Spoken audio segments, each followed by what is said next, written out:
तर काल आपलं 20 पर्यंत झालेलं की 18 पर्यंत झालेलं? 18 18 18 पर्यंत पर्यंत. झालेलं. बरोबर. हां. तर 18त आपण बघितलं की अ, श अ, हा देह अंतवंत आहे आणि अ, शरीर जे आहे ते नाशवंत आहे. म्हणजे थोडक्यात देह हा नाशवंत आहे आणि त्यामुळे त्याचा कशाला तू शोक करतोस? आणि अ, ह्याला एक अगेन न्यूरो लिंग्विस्टिक प्रोग्रामिंगमध्ये कॉम्प्लेक्स इक्विव्हॅलन्स म्हणतात. म्हणजे आपण म्हणतो ना, की कधी-कधी काही आपल्याला एक गुड ओमेन्स किंवा शुभ शकून, बघ असा शकून झाला म्हणजे मी करतोय ते चांगलं आहे. किंवा मांजर वाकडी गेली म्हणजे माझं आता काम होणार नाही. म्हणजे वास्तविक ह्या 2 गोष्टींचा तसा काहीही संबंध नसताना आपण तो संबंध लावतो आणि ते जर एस्टॅब्लिश्ड असेल, तर त्याचा परिणामही होतो. तर आता एकीकडे भगवान काय सांगतायत, की देह हा वेगळा आहे, हे वेगळं आहे आणि डायरेक्ट ते म्हणतात म्हणून तू युद्ध कर. म्हणजे तो कॉम्प्लेक्स इक्विव्हॅलन्स आहे, तो समोरच्याला त्याच्या मागचं रहस्य फास्ट जाणून घ्यायला एक मदत करतो. तर तसा हा वाक्याचा उपयोग भगवान करतायत, की शरीर तर नाशवंत आहे आणि जीवात्मा जो आहे, तो अविनाशी आहे. आता जीवात्मा अविनाशी आहे म्हणजे मुक्ती झाली का जीवात्मा असा वेगळा राहत नाही, पण तो अनादी नक्कीच आहे. कारण जेव्हा माया निर्माण झाली तेव्हा तो झालेलाच आहे. आणि ह्याच्यासाठी उदाहरण कसं देतात या वेदांताच्या विचारात, की स्वप्नात समजा आपण एखाद्या ठिकाणी आहोत. ते ठिकाण वेगळंच दिसतंय, आपण वेगळेच आहोत, आपल्या आजूबाजूला आपले नातेवाईक वेगळेच दिसतायत. पण त्या क्षणी त्या स्वप्नात आपल्याला ते आपले नातेवाईक आणि त्याच्या आधीच्या आपल्या पिढ्या, पुढची आपली पिढी हे सगळं दिसतं. जे खरं नसतं, पण तेव्हा त्या मोमेंटमध्ये असताना, त्या स्वप्नात असताना ते अनादीच आहे. तसं हे जग पण अनादी आहे. पण याचा ज्ञानाचा साक्षात्कार झाल्यावर ते झालेलंच नाहीये. म्हणजे रामदास स्वामींना एकाने विचारलं, की ही जग झालंच कसं उत्पन्न? परब्रह्माच्या ह्याच्यात आपण काल जे म्हटलं वृत्ती उत्पन्न झाली. तर वृत्ती झाली कशी उत्पन्न? तर त्याच्यावर त्यांनी उत्तर दिलं, "अगा जे झाल्याची नाही त्याची वार्ता पुसती काही." तर ते म्हणतात असं काही जगबीक निर्माणच झालेलं नाही. त्यामुळे वार्ता त्याच्याबद्दल तू लॉजिक काय विचारतोस? का झालं, कसं झालं? ते झालेलंच नाहीये. ते फक्त भासतंय. तर त्याची थोडीशी हिंट देऊन तरीही म्हणजे भासात जरी असलं तरी अ, अ, अ, रामकृष्ण परमहंसांनी एक चांगला दृष्टांतानी ते शिष्यांना शिकवायचे, की स्वप्नात जर समोरून वाघ आला, तर भीतीने जाग आल्यावर पण धडधड कायम राहते. आणि मग ती धडधड घालवायला काहीतरी प्रयत्न करावा लागतो. तसं नुसतं परोक्ष ज्ञान होऊन उपयोग नाही. त्याचा ॲक्चुअली जागृती यायला आणि ज्ञान झाल्यानंतरही वासनाक्षयाचा अभ्यास करायला लागतो. तर जे ज्ञान झाल्यानंतरही करायचं, तर आधी तर शुद्धीसाठी ते करायलाच पाहिजे. म्हणून ते थोडक्यात म्हणतात, म्हणून तू आता युद्ध कर. आता याच्यावर परत आणि मग का युद्ध कर? तर तो कॉम्प्लेक्स इक्विव्हॅलन्स का सांगितला? तर ते भगवान एक्सप्लेन करतात. 19वा कोण घेतंय? घेऊ का? घ्या, घ्या ताई. य एनं वेत्ति हन्तारं यश्चैनं मन्यते हतम् उभौ तौ न विजानीतो नायं हन्ति न हन्यते.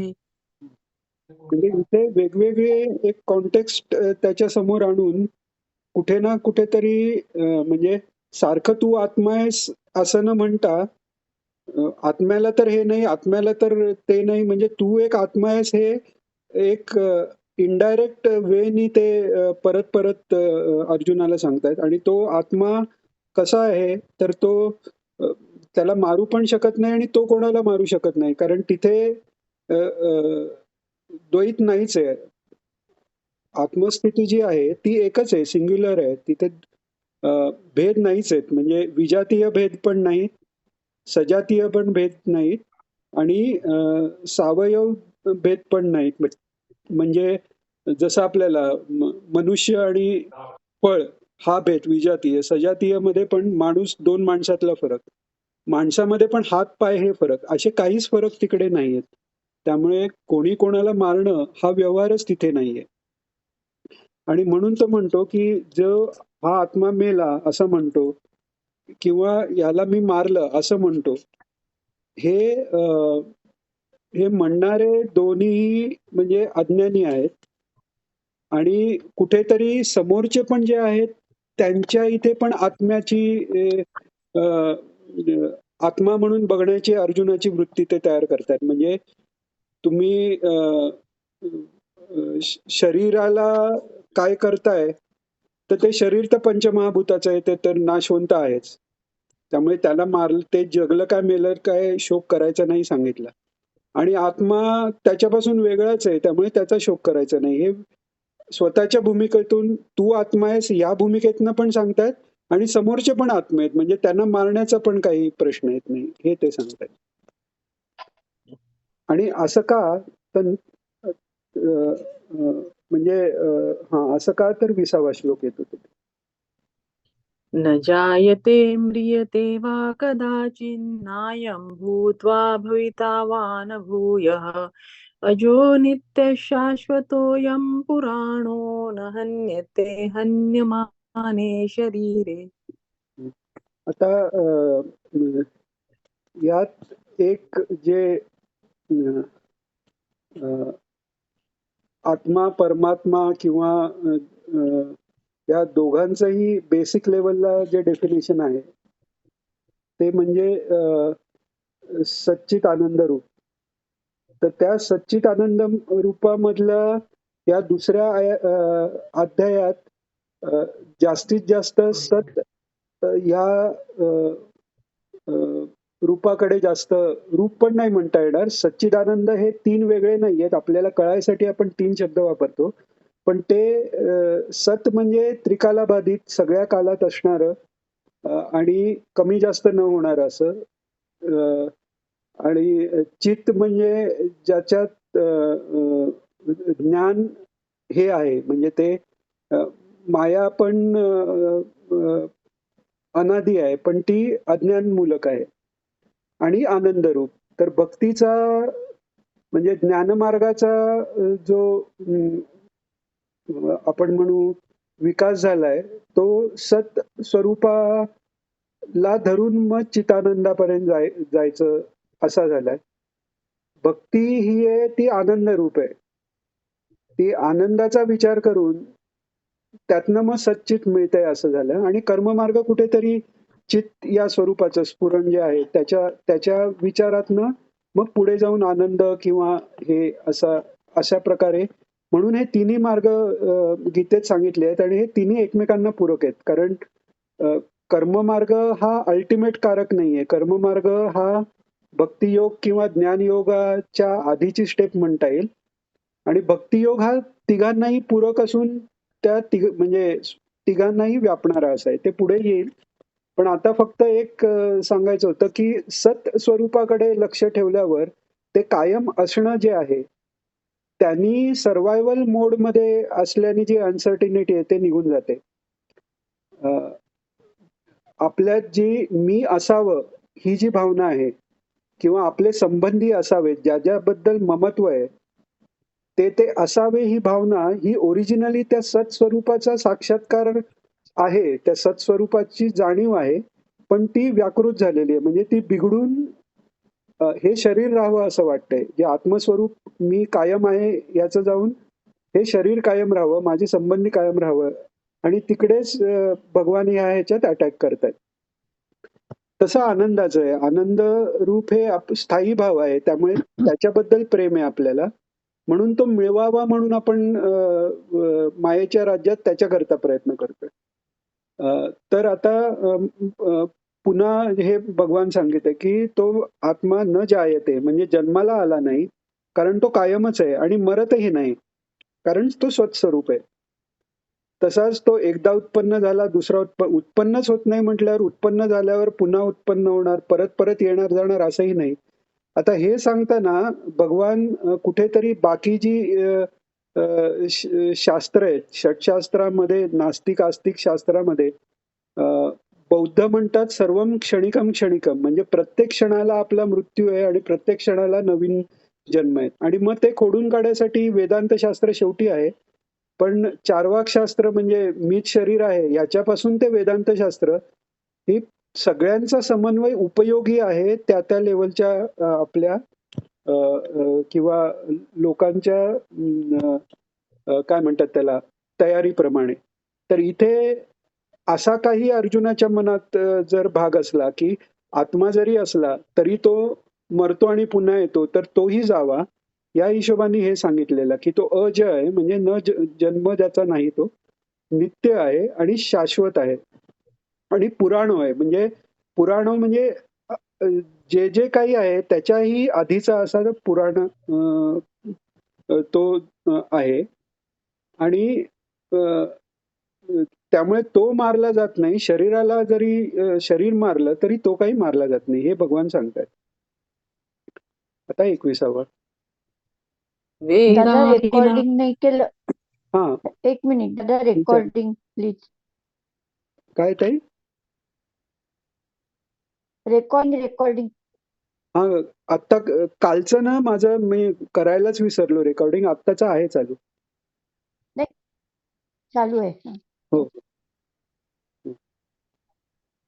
वेदाविनाशिनं नित्यं य एनमजमव्ययम् कथं स पुरुषः पार्थ कङ्घातयति हन्तिकम्. वेद याचा अर्थ जाणणे असा होतो. म्हणजे इथे अ, अ, जे अ, नुसतं ज्ञानपेक्षा वेद याचा अर्थ आहे की यथार्थ रूपाने जाणणे. आणि ते जाणणं कसं आहे, ते अनुभवणं आहे. जाणणं म्हणजे बुद्धीने नाहीये, तो अनुभवाचा भाग आहे. म्हणून तो आत्मा कसा आहे, तर तो अ,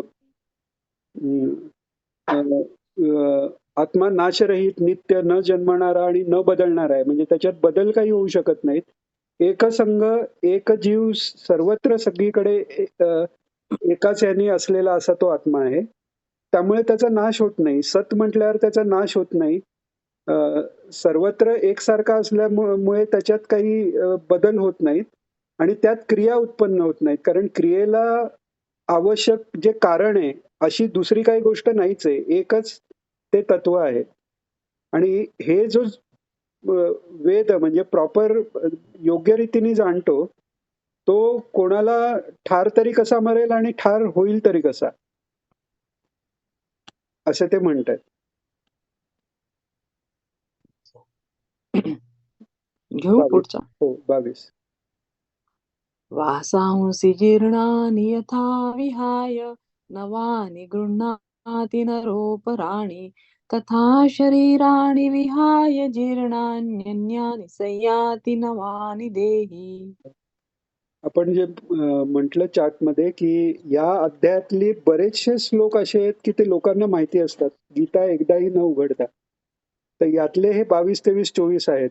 आणि 23 तर असा आहे की तो म्हणजे अगदी पहिली दुसरी पासून आपण ऐकत आलो. म्हणजे तर हे हे आधी आधी पण जे होऊन गेले आपले की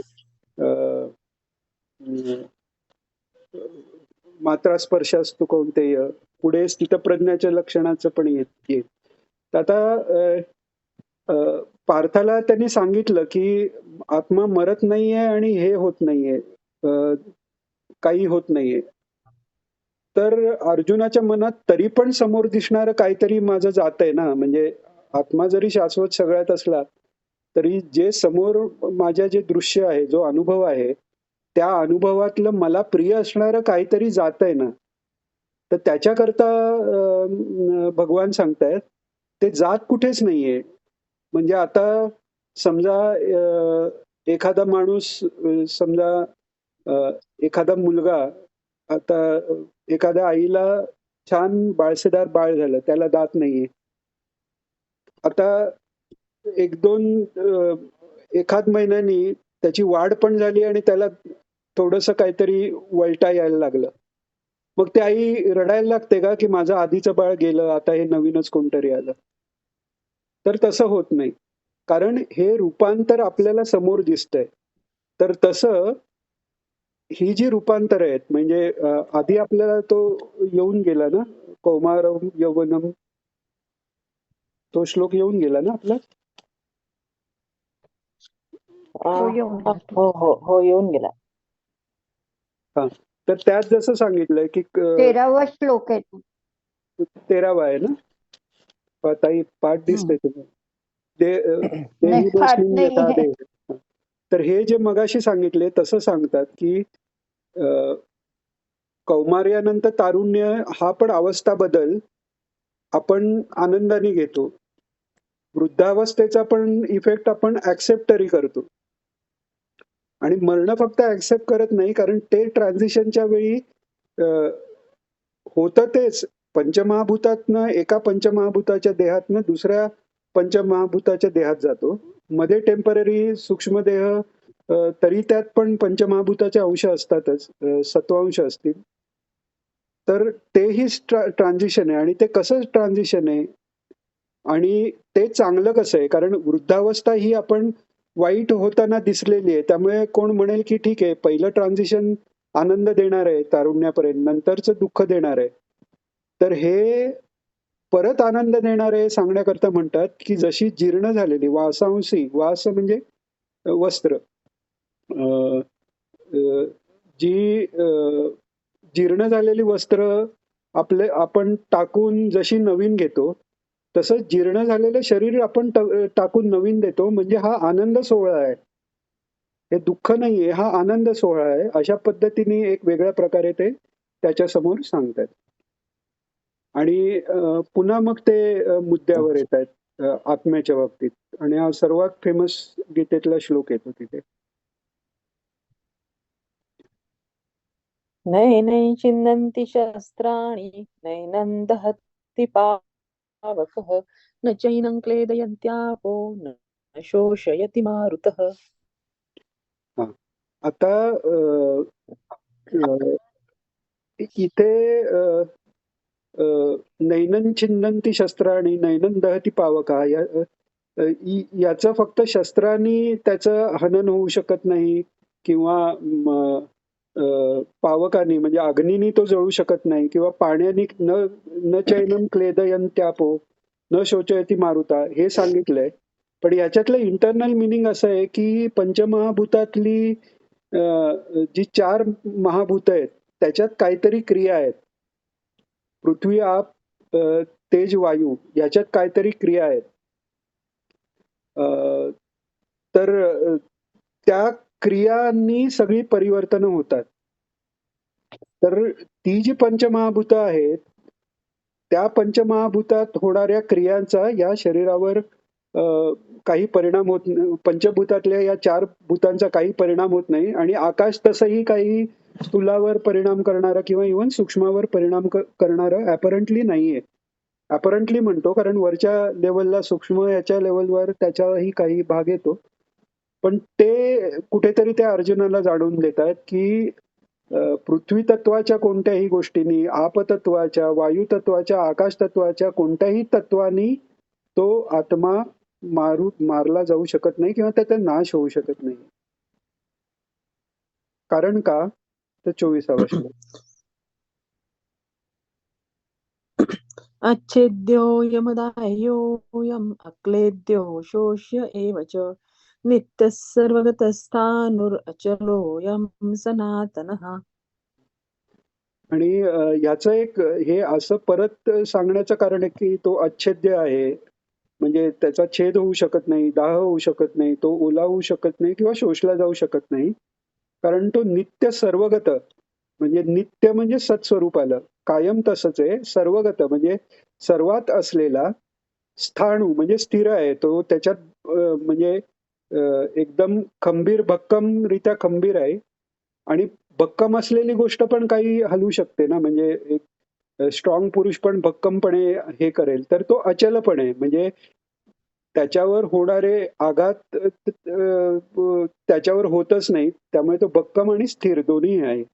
म्हणून स्थाणू पण आहे आणि अचलो आहे आणि सनातन आहे. सनातन म्हणजे पूर्वीपासून असलेला, कायम सर्व काळ सत्स्वरूप असलेला असा तो आहे. हे ते सांगतायत. घेऊ पुढचा. यात अव्यक्तोऽयमचिन्त्योऽयम् अविकार्योऽयमुच्यते तस्मादेवं विदित्वैनं नानुशोचितुमर्हसि. बरोबर. आता जेव्हा आता अर्जुन हा परत आपल्याला एक लक्षात घ्यायला पाहिजे की पूर्वीच्या गुरुकुल पद्धतीमध्ये अर्जुन धनुर्वेद तर शिकले, पण पूर्वीच्या गुरुकुल पद्धतीत वेदांचं वेदशाखेचं शिक्षण व्हायचंच. म्हणजे आणि प्रत्येक वेदाचे एक एक ब्रह्मवाक्य आहेच. तर त्यामुळे त्याचा अभ्यास अर्जुनाला झालेला आहे. तर त्याचं तो मिसइंटरप्रिट करतोय का, तर ते तसं होऊ नये म्हणून त्याचा संबंध इथे त्या अभ्यासाचा संबंध, त्याची आठवण पण हे करून देतात की वेदांत वाक्याच्या विचारात एक थोडक्यात आपण बघायचं झालं तर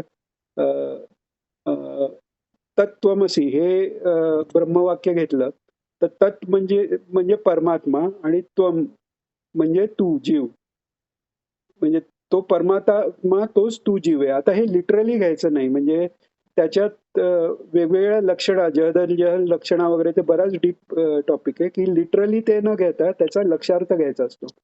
म्हणजे त्याच्यात परमात्म्याचं सर्व शक्तिमत्व, सर्वव्यापित्व, सर्वज्ञत्व हे जर बाजूला ठेवलं आणि जीवात्म्यातलं अल्पज्ञत्व, अल्पशक्तिमत्व आणि अल्पव्यापकत्व हे जर बाजूला ठेवलं तर जे उरतं ते सच्चिदानंद स्वरूप आहे आणि ते एकच आहे. हा असा, तर त्याचं म्हणून ते आपल्या आत्मस्वरूपाचं जी लक्षणं आहेत ती पुन्हा त्याला एक रिपीट करतात की तो अव्यक्त आहे. म्हणजे जे जे व्यक्त आहे ते आत्मस्वरूप नाहीये, तो अव्यक्त आहे. त्याच्यानंतर अचिंत्य आहे, कारण चिंतन करणारी जी बुद्धी आहे त्याच्या पलीकडचा तो आहे.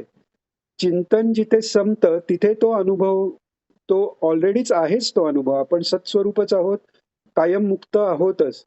पण ती जाणीव केव्हा होते, ते चिंतन संपतं. म्हणून अचिंत्य आहे आणि अविकार्यो. विकार याचा अर्थ विकृती. आपण व्याकरण पण शब्द मागे बघितला की ओम या शब्दातनच बाकी अक्षर आणि मग भाषा तयार झाली. म्हणजे त्या ओमचं एक विकृत रूप ही सगळी भाषा आहे.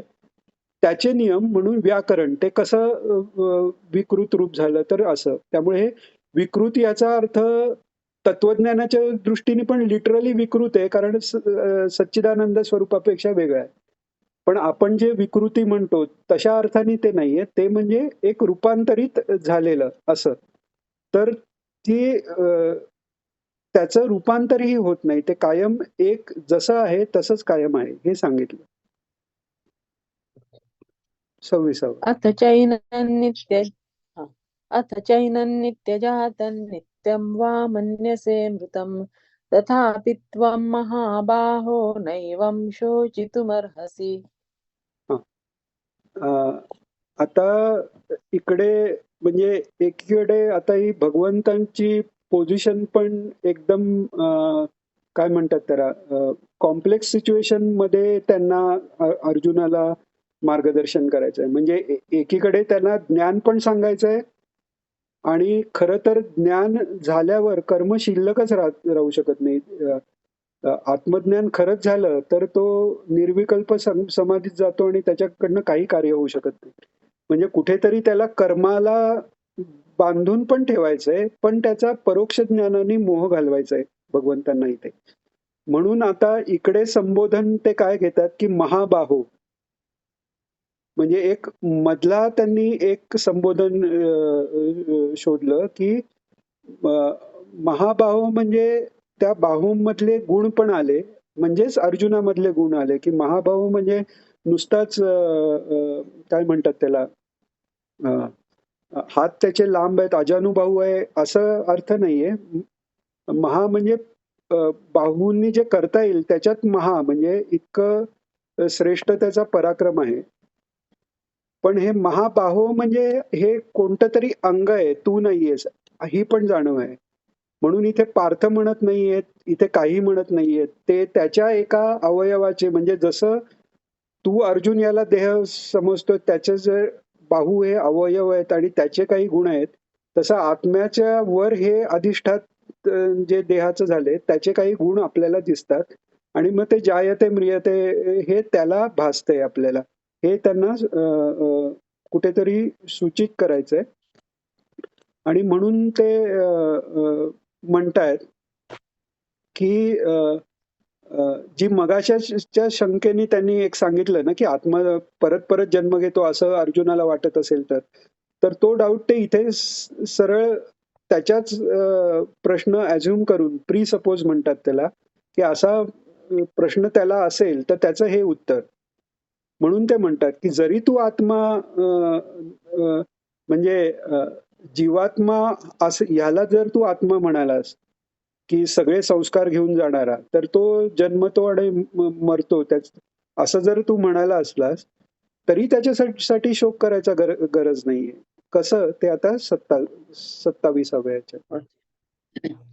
जातस्य हि ध्रुवो मृत्युर्ध्रुवै जन्म मृतस्य च तस्माद् परिहार्येऽर्थेन त्वं शोचितुमर्हसि. म्हणजे ते म्हणतात की जसं खरं शुद्ध आत्मस्वरूपाचं जसं त्याच्यात काहीच विकार नाहीयेत, त्यामुळे त्याच्याबद्दल शोक करायला नको. आणि तू क्षणभर धरून चाललास की या पंचमहाभूता किंवा मायेच्या परिणाम जर झाला आणि त्याचा जीवात्मा बनला, इथे आत्मा हा शब्द त्यांनी जर तू जीवात्मा म्हणून घेत असला तर त्याचा स्वभावच बदलणार आहे. म्हणजे तेच तर आपण मगाशी म्हणजे शरीरा जसं बदलतंय तसा आतला जीवात्मा जे मन आहे ते बदलत राहतो. लहानपणी आपल्या मागे धावणारं आपलं पोर आहे ते मोठेपणी आपल्याला शहाणपणा शिकवतं. पण तरी आपण तेच माझंच पोर आहे म्हणतोय. कारण काय, आपण हे ऑलरेडी ऍक्सेप्ट केलेलं आहे की जो जीवात्मा आहे तो बदलत आहे. तर तसा जो बदलत आहे आणि त्याचा जर सुरुवात होते आणि शेवट होते, so it is not worth की आपण त्याच्याकरता दुःख करावं, असं ते वेगळ्या बाजूनी पुन्हा सांगतायत. आतापर्यंत काही घेऊ याच्यात काही विचारायचंय किंवा काही प्रश्न किंवा काही सुचलेलं तुम्हाला सांगायचं? नाही दादा. ओके. 28वा घेऊया आपण. अव्यक्तादीनि भूतानि व्यक्तमध्यानि भारत अव्यक्तनिधनान्येव तत्र का परिदेवना. म्हणजे आता याच्या पुढे जाऊन ते सांगतायत आणि हे आचार्यांच्या काही उपदेशात, म्हणजे मला आता नक्की आठवत नाहीये की तत्वबोधात आलंय का हे कशात, पण त्याच्यात एक हा भाग आलाय की तू म्हणजे आत्मतत्व आहे त्याच्याबद्दल शोक करायचं तर म्हणजे त्याच्या शोक करायचं तर कारण नाही. आणि देह संपला तरी पंचमहाभूत तीच आहेत, म्हणजे त्या दृष्टीने तो संपला नाहीये, फक्त परिवर्तित झालाय. मग शोक कशाला, हे ह्याच प्रकारचं भगवंतांनी सांगितलं.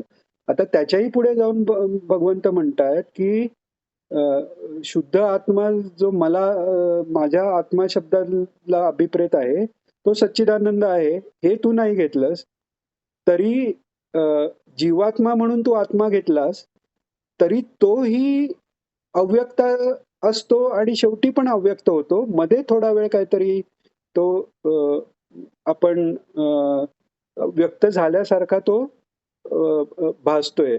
म्हणून जो आधीही अप्रकट आहे, म्हणजे त्याचं मूळ स्वरूप अप्रकट आहे, सुरुवातीचं स्वरूप आणि शेवटचं स्वरूप, आणि मध्येच काहीतरी हा भ्रम येऊन गेलाय, तर त्याचं ते जे अव्यक्त स्वरूप आहे ते तर तसंच राहत आहे. त्यामुळे मध्येच जो भ्रम तयार झाला त्याच्याकरता कशाला शोक करायचा. म्हणून जे परिवर्तनीय जरी आत्मा मानला, म्हणजे इकडे ते कुठेतरी भगवान फ्युचर मधल्या बौद्ध मताला किंवा जी वेदानुकूल मतं नाही आहेत आणि तरी ती कन्व्हिन्सिंग वाटतात.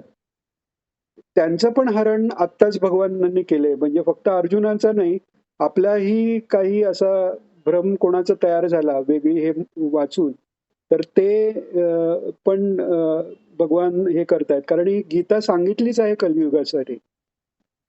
तर ते तो पण डाऊट भगवान आता इथे क्लिअर करतायत. 29. आश्चर्यवत् पश्यति कश्चिदेनम् आश्चर्यवद्वदति तथैव चान्यः आश्चर्यवच्चैनमन्यः शृणोति श्रुत्वाप्येनं वेद न चैव कश्चित्. हम्म. आणि तो आत्मा अव्यक्तच आहे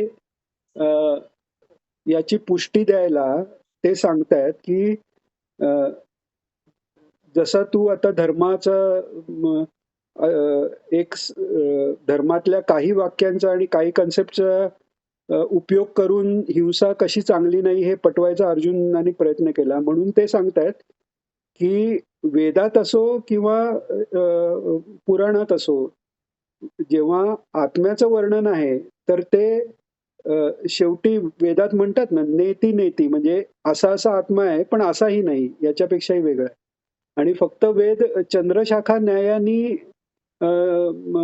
आत्मा पर्यंत पोहोचवू शकतो. म्हणजे कसं आहे की चंद्र कुठे आहे हे डायरेक्ट दाखवता येत नाही, तर ती शाखा आहे त्या झाडाच्या फांदीच्या मागे चंद्र आहे, मग त्या फांदीपर्यंत आपली बुद्धी गेली का चंद्र दिसतो. पण ती फांदी म्हणजे चंद्र नाहीये. तसं हे वेदामध्ये तो चंद्र दिसला की चंद्राचं वर्णन थांबतं आणि आपण म्हणतो हा काय मस्त आहे. जेव्हा आपण दुसऱ्याला दाखवायला जातो की ती बघ फांदीच्या मागे चंद्र आहे, तर तो चंद्र दिसल्यावर ती फांदी बाजूला पडते आणि तो आहा हा म्हणतो. म्हणजे त्या आश्चर्यानी जेव्हा व्यक्त होतं तेव्हा आपल्याला कळतं की त्यांना मिळालेलं आहे, पण ते काय मिळालेलं आहे हे शब्दात ते मांडू शकत नाही. आणि तसं तुझ्या बाबतीत झालेलं नाही, म्हणजे कुठेतरी तुला ते ज्ञान नाहीये आता, त्यामुळे आता तू कर्माचं अनुष्ठान कर, म्हणजे ती लेवल तुला येईल हे सांगण्यासाठी बीज भगवंत इथे रोवून ठेवतात. वर करणे बघितल्यावर हे मध्येच हे काय आश्चर्यवत पश्यती, हे काही काही श्लोकांची आपल्याला जिथे वाटतं ना की आधीचा श्लोक आणि पुढच्या श्लोकाची लिंक नाहीये, तिथेच आपल्याला समजण्यासारखं काहीतरी दडून बसलेलं असतं. पण वेदाला छंद पण म्हणतात किंवा छांदोग्य उपनिषद आपण ऐकतो. छंद याचा ऍक्च्युअल अर्थ असा आहे की जे झाकून ठेवतं ते. तर वेदांनी भगवंताला झाकून ठेवलंय. आता हे वरकरणी स्टेटमेंट आहे ते विरोधाभास वाटेल, पण आपण असं समजलं की 3 झाकणांनी समजा 2 झाकणं आहेत आणि त्याच्यात वेगवेगळ्या गोष्टी झाकून ठेवलेल्या आहेत. तर एकात माया झाकून ठेवलेली आहे किंवा व्यवहार झाकून ठेवलेला आहे आणि दुसऱ्यात परमार्थ झाकून ठेवलेला आहे. तर आपल्याला कोणत्या झाकणामुळे परमार्थ मिळेल, तर ज्या झाकणाने परमात्मा झाकलेला आहे ते झाकण उलगडलं की परमात्मा मिळणार आहे. तर तसं वेदात परमात्म्याचं रूप हे झाकलेलं आहे, म्हणून त्याला छंद म्हणतात. तर असं आहे, म्हणजे ते कोणत्याही यांनी आपल्याला शब्दात मांडता येत नाहीये. आता पुढचा श्लोक 30वा. तेहि नित्यमवध्योऽयं देहे सर्वस्य भारत तस्मात् सर्वाणि भूतानि न त्वं शोचितुमर्हसि. त्यामुळे हा जो आत्मा आहे, म्हणजे जरी तू त्याला जीवात्मा बनला आणि परिवर्तनशील मानलास, तरी पण तो सगळ्यांच्या शरीरात असतोच आणि तो शरीर बदलत राहतो. म्हणजे जीवात्मा जरी घेतला तरी तो शरीर बदलत राहतो. त्यामुळे उगाच त्यांचा तू श्लोक करू नको. आणि मग पुढे स्वधर्माबद्दल वगैरे ते 31व्या ह्याच्यात म्हणतील. त्याच्या आधी कोणाला काही सांगायचंय, विचारायचंय, नाहीतर 31वा घेऊ आणि मग प्रार्थना घेऊ, जसं आपण वेळ राहील तसं.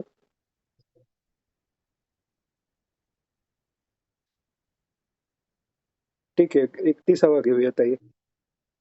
स्वधर्ममपि चावेक्ष्य न विकम्पितुमर्हसि धर्म्याद्धियुद्धात् श्रेयोन्यत् क्षत्रियस्य न विद्यते.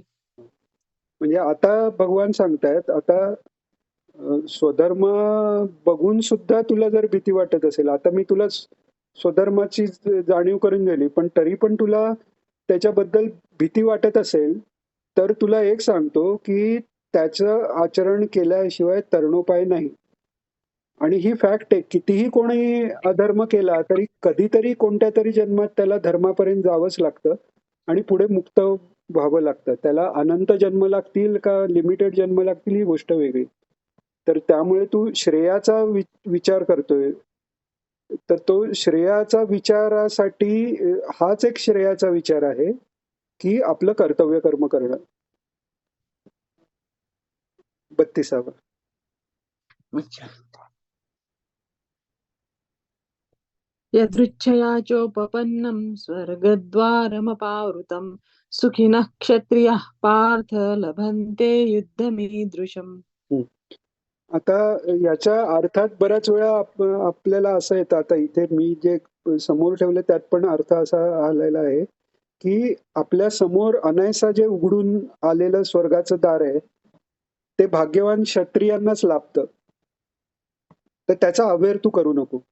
पण याच्यात अजून एक महत्वाचं असं आहे की यदृच्छया, यदृच्छया म्हणजे स्वतःच्या प्रारब्धाने असाही अर्थ होतो. म्हणजे आपल्या जी काय पूर्वकर्म फळाला आली आहेत त्यांनी हे एक स्वर्गाचं दार उघडलं गेलेलं आहे. तर त्याचा तू अवेअर करू नको. अजूनही मुक्तीबद्दल ते का म्हणत नाहीयेत, कारण अर्जुन देहाबद्दल बोलतोय आणि सुखदुःखाबद्दल बोलतोय. म्हणजे दुःखी न होता सुखी राहावं किंवा कमी दुःखी राहावं, तर मग सुख दुःख जास्त सुख स्वर्गात आहे. त्यामुळे मग स्वर्गाच्या मार्गाबद्दल भगवान म्हणतात. आणि हे तुझ्या समोर आलं हे तुझं भाग्य आहे. म्हणजे हे तुझ्या समोर दारुण परिस्थिती नाही, खरं तर भाग्य तुझ्या समोर आलेलं आहे असं म्हणतात ते. इथे आपण थांबू. आपण शेवटची प्रार्थना घेऊया आता सगळेच म्हणायचं एकत्र. हो चालेल. यो योगेशं सच्चिदानन्दं वासुदेवं भज भज धर्मसंस्थापकं कृष्णं वन्दे जगद्गुरुं. श्रीकृष्णं वन्दे जगद्गुरुं. जय श्रीकृष्ण. सगळ्यांना आपल्या या फॉर्मॅटमध्ये काही फरक पाहिजे किंवा काही सुधारणा किंवा काही फीडबॅक असेल तर कृपया सांगा. म्हणजे तेवढं मला सुधारणा करता येईल स्वतः. नाही दादा, छान सांगता तुम्ही. धन्यवाद. जय श्रीकृष्ण सगळ्यांना. जय श्रीकृष्ण. जय श्री कृष्ण. धन्यवाद.